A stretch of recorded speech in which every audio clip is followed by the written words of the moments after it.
voilà, ça c'est tes analyses, tu as le syndrome des ovaires polykystiques.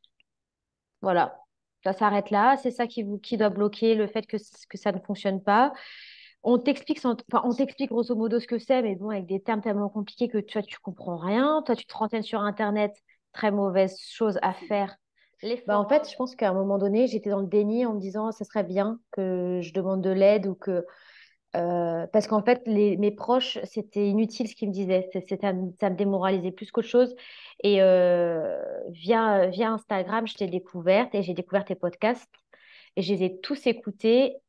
Et en fait, je me suis dit, à un moment donné, il faut arrêter d'être dans le déni et de se mentir à soi-même. C'est bien le chéri, parce que mon chéri était super, il me soutenait beaucoup. Enfin, parce que même si lui, il le vivait pareil que moi, c'était dans mon corps que ça se passait, donc c'était différent. Et puis surtout, voilà, c'était primordial pour moi de me faire aider parce que je sombrais, je me perdais en tant que personne, clairement. C'était devenu pas obsessionnel, mais ça me bouffait la vie. Et puis le fait que ce soit d'être accompagnée et en plus avec une femme qui l'a vécu, ça a changé, ça a tout changé pour moi. J'aurais pas choisi n'importe quel accompagnement.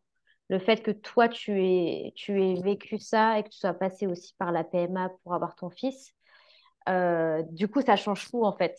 Que toi, tu sois à nos côtés H24, on va pas se le cacher, c'est H24. Et je me sentais beaucoup moins seule en fait. Donc, toutes les étapes étaient beaucoup plus faciles. Je me sentais beaucoup plus préparée et surtout, je comprenais beaucoup mieux tout. Bah, j'apprends que je suis enceinte en fait. J'ai fait le test et j'ai à peine eu le temps de me rhabiller que la deuxième barre s'est affichée. Il était 17 heures sur un pipi translucide. Et là, j'ai couru dans mon salon parce que je n'y croyais pas. En 3 ans, je n'avais jamais eu un test positif de ma vie. Donc tout de suite, j'ai pris mon portable, j'ai appelé Mia en visio pour être sûre que j'étais pas folle et que je voyais bien deux barres. Non, C'est mais fort. c'est fou quand même, comme je me suis même pas dit, tiens, je vais appeler mon chéri ou non, je vais appeler Mia en fait, tu vois.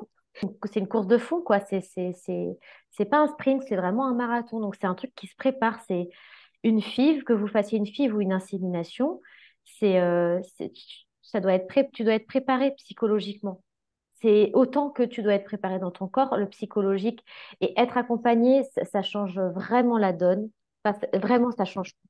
Et quand je dis accompagné, c'est pas par le psy que tu vas aller voir une fois par tous les 10 jours, qui va te coûter 80 balles la séance, que la nana ou le gars, il va te regarder, il va noter et puis tu auras l'impression d'avoir en fait parlé à ta meilleure amie, et puis c'est tout, quoi.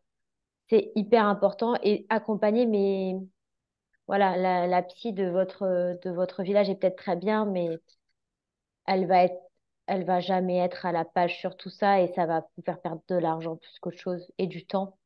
En suivant Génial. les conseils, tout est possible.